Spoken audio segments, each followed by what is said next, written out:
And a pleasant good afternoon to you from the KXAN Live studios. I'm your host, Billy Gates, and this is the Horns Report, where we talk about UT athletics. And with us, as always, KXAN Sports Director Roger Wallace. And Roger, let's get right into it. And let me actually pull up the video I want to show here. There we are. So, talking about the UT women's basketball team right now, they're going to be playing in about 45 minutes or so from when this airs live in the Big 12 tournament. They've got Kansas State, and Kansas State has their full complement of players back with them, unlike the last time they played.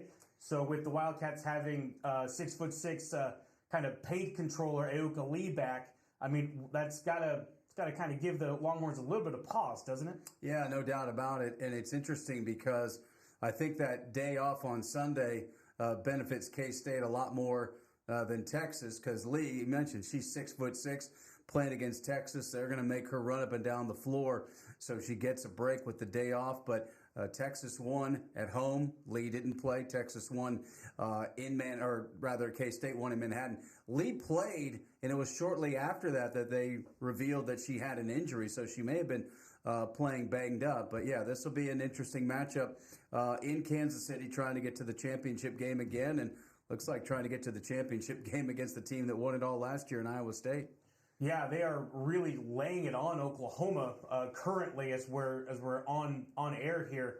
And that kind of raises eyebrows a little bit, doesn't it? I mean, Oklahoma's just been so good in Big 12 play this entire season, and the Cyclones are really giving it to them. Yeah, and we talked last week, they beat Texas in that big game in Norman, then lost to Kansas in the regular season finale, and now it looks like they're going to end up going into Selection Sunday, losers of 2 out of 3. But for Texas, can they get back to that one line in the projections? Doesn't look like Charlie Cream at ESPN has them there now, and the 4 teams he has, they're done.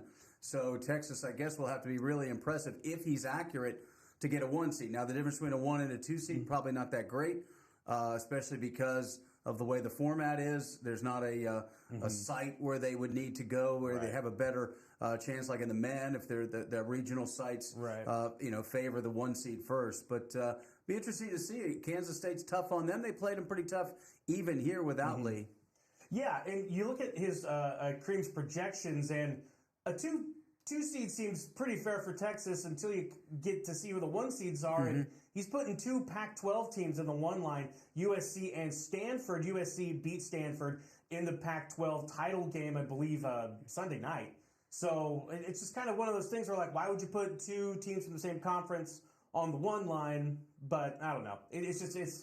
Those are just projections, right? Yeah, and then that goes to, okay, if they're a 1 seed, they should be getting some geographic favor. Right. Well, do you stick them both in Portland, which is one of the 2 regional sites? Then you've got, I think they will. I think they'll be the 1 seeds in the West. And then Iowa and South Carolina, the way it plays out right now, would be the 1 seeds. It's interesting because, South Carolina, they're going to be a 1 seed regardless. But Tennessee's got to be kicking themselves to lose the way they did in the semifinals. Almost got them. Yeah, but this is a fascinating today, potentially tomorrow for Texas, and then the draw coming up for a team that, again, and Vic Schaefer said it over and over, we never thought they'd be. We'd have this discussion about whether they're a 1 or a 2 seed a couple of months ago. So I'm interested to see. I think today's going to be really tough against Kansas State. Absolutely. That's 4 p.m. ESPN2 from the T-Mobile Center in Kansas City, Missouri. That is the Big 12 women's semifinals today. And then the finals will be tomorrow night, I believe, is like a 6 p.m. Yeah, and tomorrow they overlap. Right. They play the first 2 men's games and then the women's championship game, because women forced to have the off day on Sunday in case BYU was still alive. And that's a good segue to the men. Flip to the men's side. This is highlights from the OU game here on Saturday, the Big 12 season finale for the Horns. A big win for them in front of a nice home crowd. Good senior night. Good senior night crowd there. The men, they also play Kansas State, oddly enough, to open Big 12 conference tournament play. They're going to get started on Wednesday. And the Texas has a 7 seed, Kansas State with a 10 seed. the one time those two teams played at Moody a couple weeks ago, the game wasn't exactly pleasurable to artistic. watch.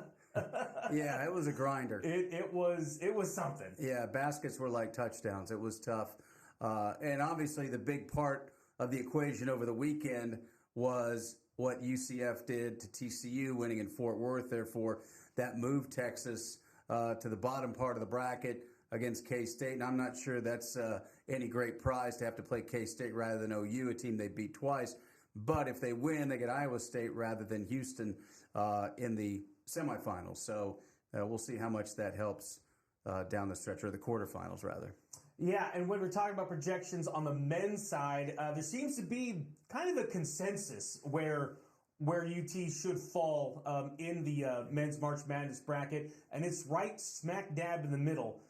You look at like 4 or 5 different outlets, their projections, NCAA.com, Fox Sports, CBS, ESPN, all of those bracket experts are saying Texas will be around an 8 or a 9 seed, which, I mean, that's like your classic coin flip first round game. They can't shake that line. Yeah. So based on that, I'm thinking they got to win 2 games to get off the 8-9 line because a win over Kansas State is not going to give them a big bump. So that means they'd have to beat Iowa State.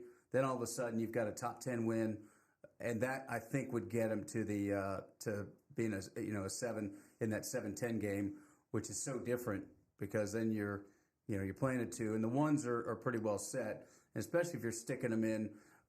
They won't stick them with Houston because they're not going to have a second round potential matchup with conference. They could stick them with UConn. I think the latest bracketology for ESPN has them with Purdue and Indianapolis. And they've got them against Florida Atlantic, who, by the way, went to the Final Four last year in that 8-9. And again, I say, if you look at bracketology, look at the seeding, don't look at anything else, because I think that's, other than maybe the geography of the top couple of seeds, where they go. So I don't put much stock in anything other than he's pretty accurate on the seedings. Right, and yeah, that's my kind of notion with that too. I mean, they just kind of put the matchups up there just for giggles a little bit. And see if they can hit them, and then tell people that they told you so. Yeah, and then they'll put some in there, and you'll read it and go, oh well. For a while, they had them with Tennessee, I believe. Yes. You think about Rick that. Barnes, yeah. Exactly. So, but I don't think they can hurt themselves if they get beat by Kansas State, who's playing pretty well, by the way, lately. And then if they win, I still think they probably need to beat Iowa State to improve their seeding. Yeah, so the men get going in Big 12 Conference tournament play Wednesday night against Kansas State. And then, if they keep winning, they'll end up playing Thursday, Friday, Saturday. Right? Yeah, Wednesday, Thursday, Friday, Saturday. So they'll have 4 games if they want to win it all and get the automatic bid, which would be quite the accomplishment. Now, they do that. I'd be really interested to see how high they can go if they rattle off 4 straight against that field. But I think just getting 2 would be a great week in Kansas City for Rodney Terry and his guys. And real quick, Roger, just because you were up there this weekend, the baseball team pulled off a really nice win, really nice series win, 2-1 over the Texas Tech Red Raiders in Lubbock. And, I mean, again, kind of like that Kansas State-Texas basketball game, wasn't exactly poetry in motion to watch, but the Longhorns, their offense really showed up to play. Yeah, it was an interesting weekend. Friday night, the conditions were just brutal. And Texas scores 22 runs.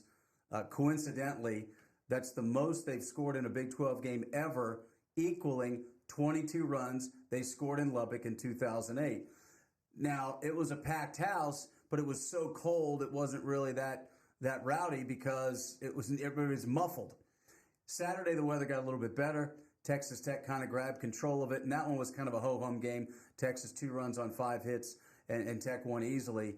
And then I think people thought that Sunday, how can Texas rebound? And that's when the crowd got worked up a little bit more, and you kind of had that feeling of, okay, this is it, UT and Tech. We saw it at United Supermarkets Arena a couple of weeks ago, and then they were lathered up on Sunday, let me tell you.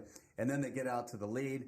then the incident with Will Gasparino and Gavin Cash at first, and I don't want to say the bench is clear. They just kind of wandered a little bit. Your classic baseball fight. Yeah, and so then the very next half inning, Tech comes back. They hit back-to-back home runs, so that extends it to a 3-run lead, and they're having a ball. All of a sudden thinking, okay, they're going to cruise, and Texas scores 6 unanswered. And they go on to win 9-7, win the series. Mm-hmm. Gage Bain pitches the final 4 innings. And Billy, I can't remember the last time Texas won a series in the Big 12, let alone on the road, let alone against a ranked team, where none of their starting pitchers pitched more than 4 1/3 innings. Yeah, no, that the starting pitching, which we thought would be a pretty big strength of Texas coming in, they've got some work to do. LeBaron Johnson on Friday night, even though they won big, he kind of had control issues. And then you get into Saturday, Sunday, and Charlie Hurley only lasts an inning. Yeah. So, I mean, it's just one of those things where the offense really carried the day. And Max Ballou, that guy is swinging a huge bat. He's the guy last year that everybody said, oh, watch this guy. And then it just, for one reason or another, couldn't find a spot. He's not going to play right field with Dylan Campbell. So just never found his way. But he hung in there, as opposed to getting frustrated. And I think of Gavin Cash, because he was in the same boat 2 years ago, and he didn't want to wait around. And so he transfers, had a monster year last year, having a good year this year. Had 4 hits on Saturday, hit the home run on Sunday. But now Ballou got his spot, getting his groove on, and he had a big weekend. Will Gasparino had 5 hits on Friday, including a grand slam. So, the offense clicking pretty well for 2 of those 3 games. They got great effort from Ace Whitehead on Friday night to save the bullpen. And then Saturday just wasn't a great effort all the way around. And David Pierce would be the first to say that's why, Sunday's in his eyes. And I'm sure the UT fans loving the fact that they could rally a come-from-behind win on a beautiful day. It was a packed house. There was venom in the air. And then they get the win and leave Lubbock with the series win. So now you're down to softball, the final team sport matchup against Tech, and that will be in May in Lubbock. Yeah, and man, those folks up in Lubbock really want to beat the Longhorns. They want to beat them in Tiddlywinks, like if there's a competition. It was interesting to say the least, but they weathered all the storms yesterday, and I honestly think sometimes in baseball you're not stunned because it's a 9-inning game, and kind of moseys along. This one they were stunned. They did not think when those guys hit back-to-back homers and they're celebrating that Texas would come back on them. Yeah. Wild game, that baseball. Well, we'll leave it there for now for this edition of the Horns Report. Thank you so much for watching. For Roger Wallace, I'm Billy Gates, and we'll talk to you again very soon.